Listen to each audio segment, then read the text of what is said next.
Hello and welcome to the Marquette Food Co-op's cooking classroom virtually. My name is Sarah Monty and I'm the outreach director here at the co-op, and today we're going to make a simple potato kale curried roll. So what are we going to start with here? First of all, let's talk about what our produce is going to be. One of the most important things with cooking is to do what is called mise en place. Now this French term refers to having everything in its place. Everything is prepped and chopped and ready to go so that you're not chopping something frantically when it's time to put it in the pan. While it might be French, the Indian-inspired curry that we're making today, it's so important for that cuisine as well to think about mise en place, because sometimes things are only cooking for a few seconds and you have to be ready with your next ingredient. So first of all, let's talk about what we're going to do to prep our produce. Ahead of time, I chopped up some potatoes. These are some little red potatoes. You can also use a Yukon Gold or some kind of yellow potato. If you only have russet potatoes, that's totally fine too. The difference is that the Yukon Gold and the red potatoes will hold their shape a little bit better, so your russet potatoes are softer inside, and so your curry might be a little bit thicker. The potatoes are going to be more likely to kind of dissolve into the sauce a little bit, but that's okay.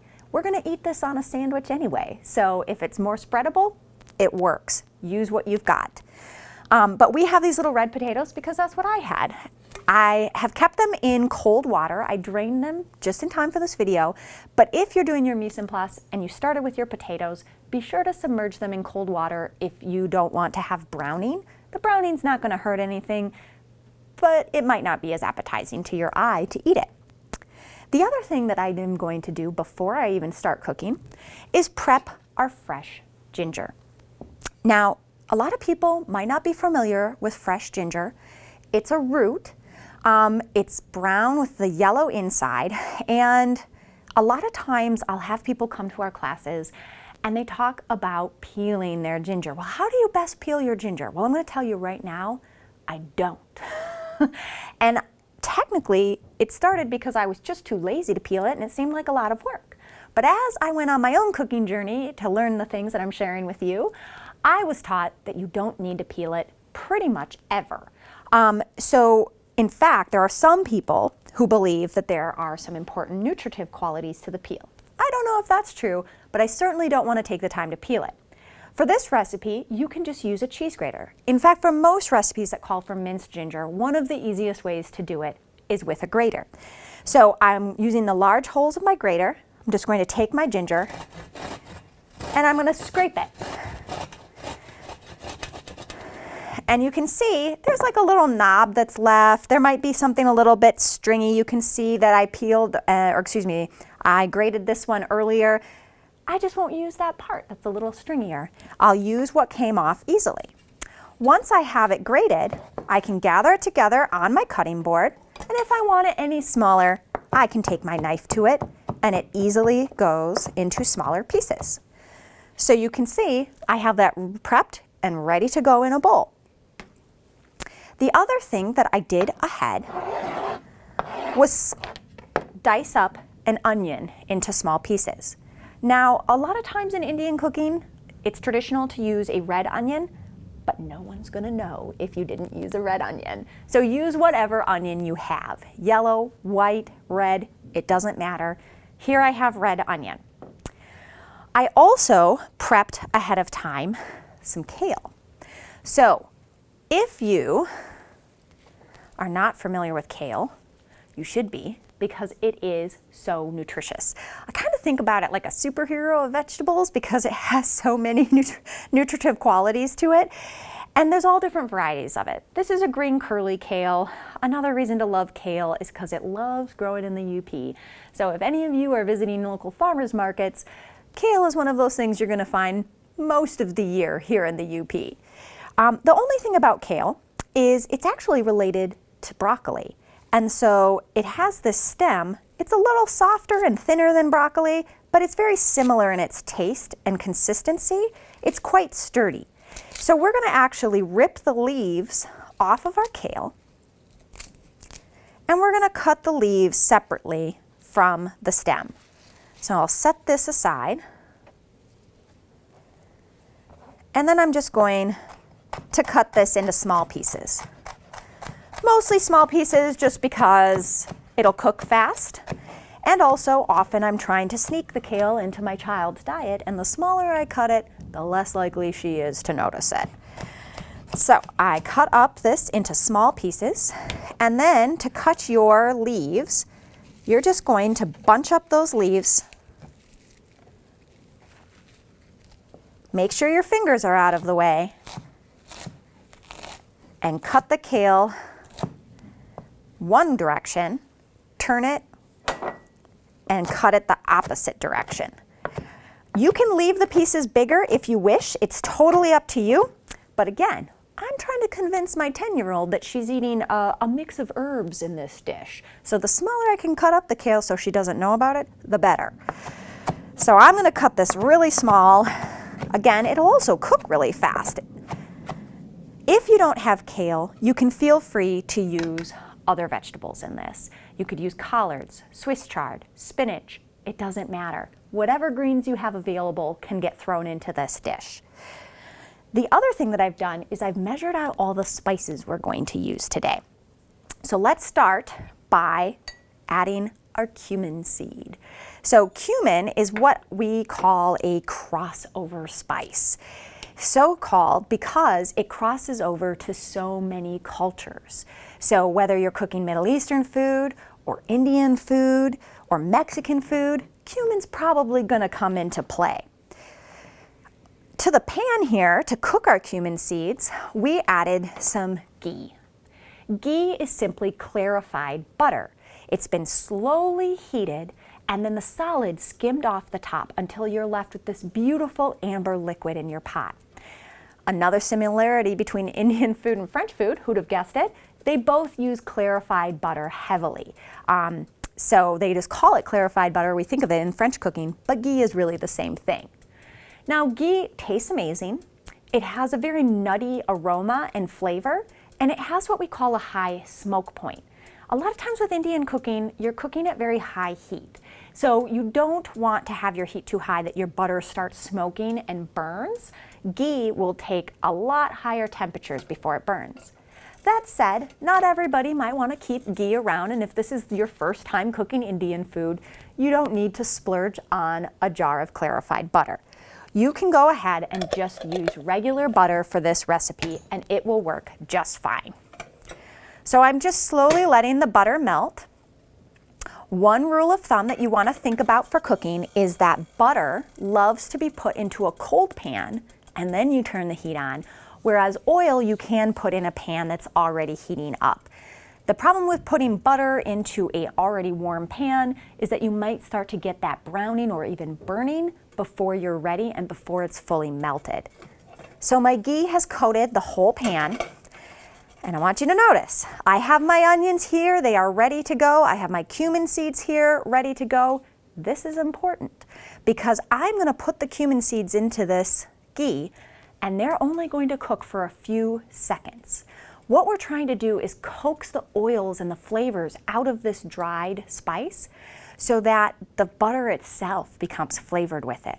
But if you take it too far and you burn it, that burned flavor is going to go through your whole food. This is a few pennies worth of cumin.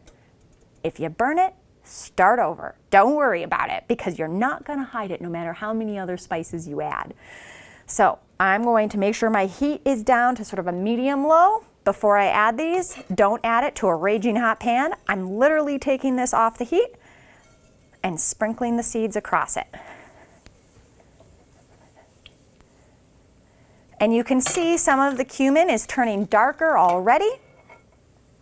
You're seeing different colors. If you were here, you would smell the nutty aroma of the ghee and the faint whiff of that cumin in the air as well. So as soon as you start to smell it, it's not just about how long, because everybody might have their stoves at different temperatures or different heats. It's when you smell it. Then I'm going to add the onion.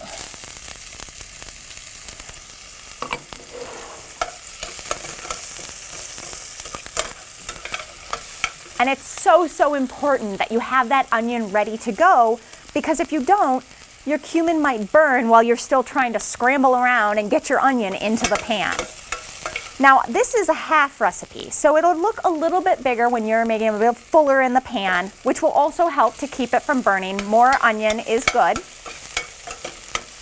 because as you're cooking the onion, it's actually going to release some of its liquid, some of its water that's in the onion into the pan, which is going to slow down the cooking and keep your cumin from burning.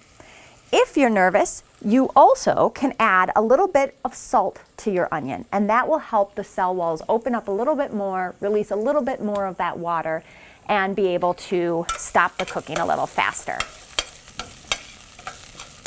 We're just going to let this onion soften a little bit, and then we're going to add that ginger that we had.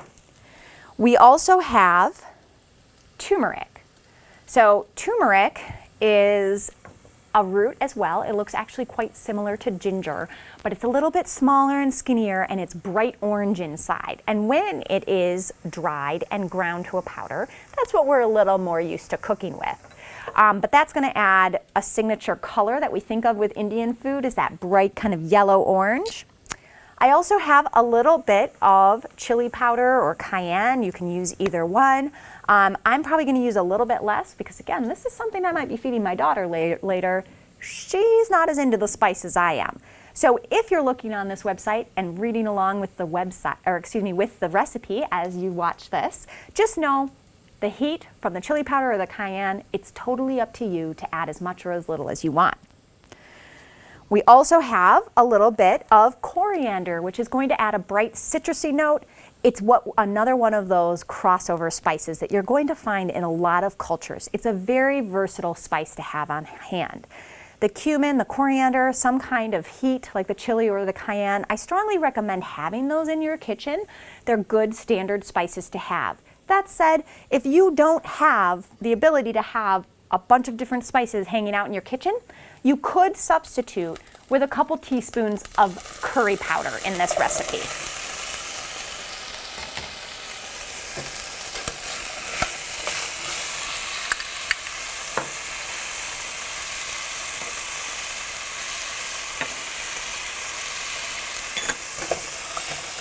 So I'm just going to stir all this together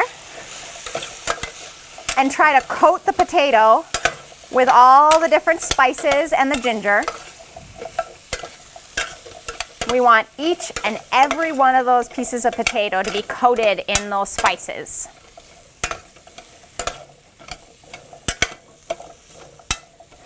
And you can see it's a beautiful color.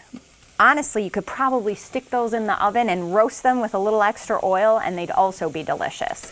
But for this, we want those potatoes to soften up. So I'm going to add some water now that I've coated them with the flavored ghee and spices.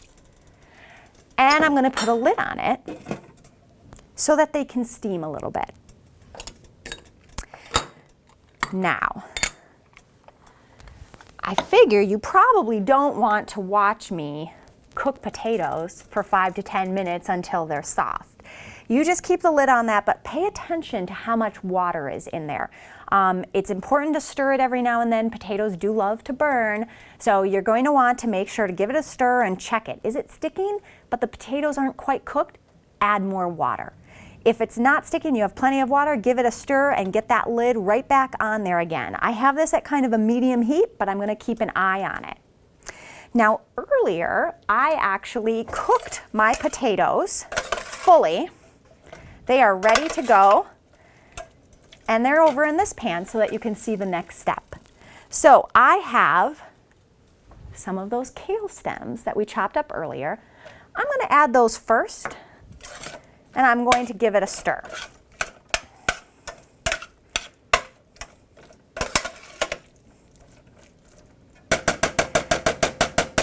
Now I cut these really small. If you wanted to cut them bigger, you'd want to let the kale stem cook a little bit longer than the leaf, but because I cut these so small, we're probably going to be okay. So I'm just going to go ahead and grab my pre-chopped kale and give that a stir. If your pan seems a little bit dry, that's okay. My pan is a little bit dry. I'm gonna grab some more water because I wanna make sure that the water is in there to help the kale wilt and to make sure that my potatoes don't stick.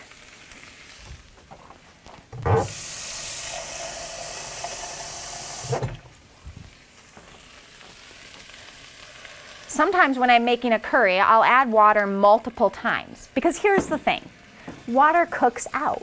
It's no big deal. You just cook it a little bit longer, you turn up the heat and let it evaporate, and it's just going to help the flavors develop because the longer you can cook your spices, the longer you can make yourself wait before you eat your dinner with a curry, the better the flavors are going to be. Indian food makes great leftovers as well because the flavors actually get even better the next day. But if you're not used to Indian food, if you're nervous about it, this is a great starter recipe. It's not too spicy. It's all ingredients that are easy to find and extremely affordable, and it's going to taste delicious. So we've got our potatoes and our kale cooking over here. And what we're going to do next is we're going to make a little sauce. So when we put this together on our bread, we're going to put a yogurt sauce on it. It's called a raita. They're absolutely delicious. It's just a simple yogurt that has some spices and some produce in it. Now, if you wanted to make this and you didn't have any of the other ingredients except the yogurt, that's okay. You could just put plain yogurt, maybe put a little pinch of salt in there to make it more interesting, right in on top of this roll when we make it. But I'm going to show you what you can do when you have all the full ingredients in front of you. So what do we have here? We have some chopped up cucumber, some chopped up tomato, and some chopped up red onion. I have a bowl of yogurt here, and I'm just going to show you a few cutting techniques before I put this all together. So, how did I cut this cucumber? So first of all, I have to say, I really hate peeling things. There's so many nutrients in the peel that you lose. But this time of year, late spring, the cucumbers are not like the tender, soft cucumbers that you're getting out of your garden in the summer. The peel is quite thick and it's quite bitter. So what do? One trick is to make stripes. So I'm just going to go along this. In one of our children's cooking classes, I was teaching a little boy how to do this, and he said, "Oh, you're making referee cucumber." That's what we call it at our house because it's striped like the referee's jersey. So I just did some stripes so that I still get some of the nutrients from that peel, but I don't have to worry about it being too bitter to actually enjoy my food. So just cutting this in half so that it's easier to work with, and then you're going to cut it in half the long way. Now, some recipes might have you take the seeds out. I say no way, because the seeds also have nutrients in them that you're going to want to eat. And if this sauce gets a little watery from the seeds, that's okay. Basically, what you want to ask yourself is, when a recipe tells you to de-seed, will it hurt the integrity of the recipe to have it be watery? Because this is extremely watery in the seeds. If you're okay with it becoming a little more watery, I wouldn't worry about it. But if you are, one trick you can do is cut the cucumber again the long way, so you're quartering it, and then it's really easy to take your knife and just kind of slice off those seeds. Now, this is still totally edible, so I don't want to waste it, especially after I just told you it has so many nutrients in it. So if I'm worried about it and I took this off, I actually put a little sprinkle of salt on it, and I have myself a little snack of cucumber before I go on with the rest of the recipe. So you can slice that or you can leave it. So you can cut, if you want bigger pieces, you can cut bigger pieces. If you want little tiny pieces, little dice in your raita, that's fine too. In that case, you're gonna wanna cut this in half at least one more time, and then cut them in very small pieces. So you can see these are quite small. I did it a little bigger because I like the little chunks of cucumber in there. We also have fresh tomato. Now, in general, I tell people not to do a whole lot with fresh tomato when you live in the UP and it's April. I'll use canned tomato as much as possible. If a recipe calls for cooking the tomato, you better believe that I'm going to use canned tomato. But for this, every once in a while, it's nice to have a treat and allow yourself a fresh tomato. Now, the fresh tomatoes don't always have a ton of flavor in the UP this time of year. So one thing that you can do is do either a cherry tomato, which is almost guaranteed to have flavor, but can be a little bit pricey, or a Roma tomato. So a Roma tomato tends to have less liquid, so you're not going to have a problem with as much moisture in your dip. So I'm gonna cut this in half. If you have any trouble cutting your tomato, try switching to a serrated knife. If your knives aren't super sharp, a serrated knife can sometimes cut through the skin of the tomato more easily than a non-serrated knife. So I've cut out just that little top where it was attached to the plant and cutting it again. And then as big or as small a pieces as you want. Because Romas are such a dry tomato, you don't have to worry about de-seeding. But honestly, you don't have to worry about it. You're going to be eating this right away. And you can cut this as big or as small as you want. You can keep the seeds or not. If you have a very watery tomato, maybe you'll want to take the seeds out. But if possible, you're going to want to keep them, again, for the nutrients.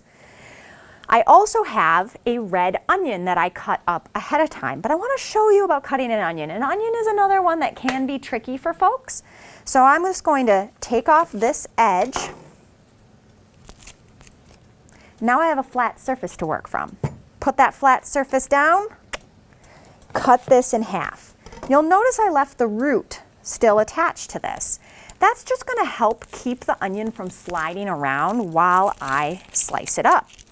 So it makes it really easy to peel the onion if you do those steps first. Don't try to peel the whole onion. At least make your half cut and then that peel will come right off.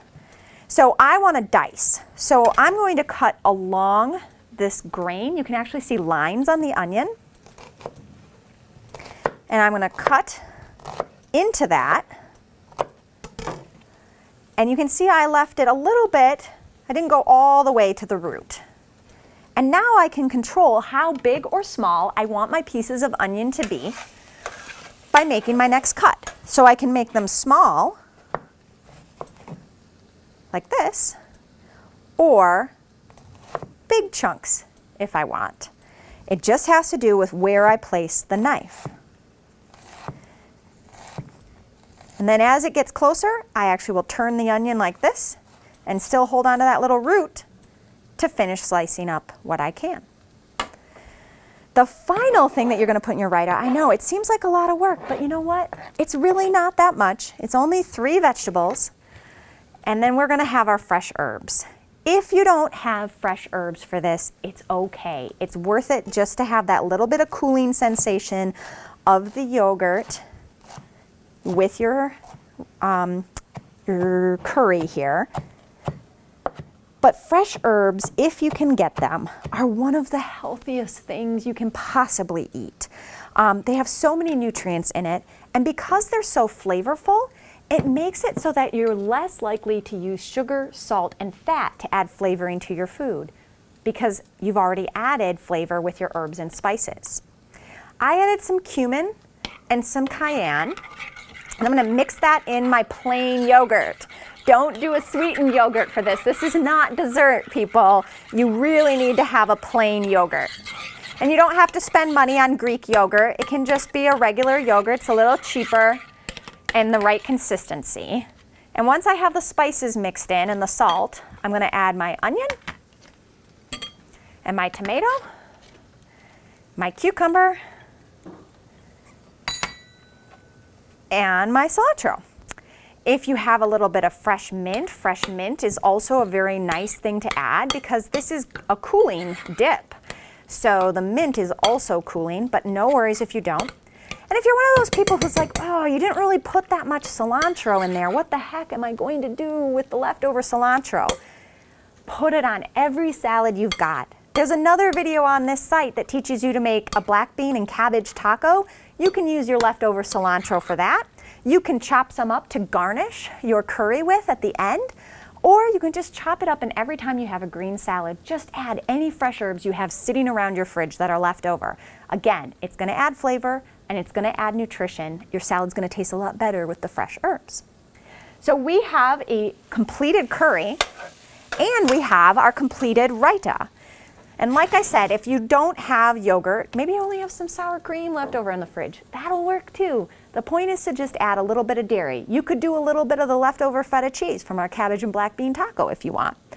Now I have here a very traditional pita, a Middle Eastern style pita.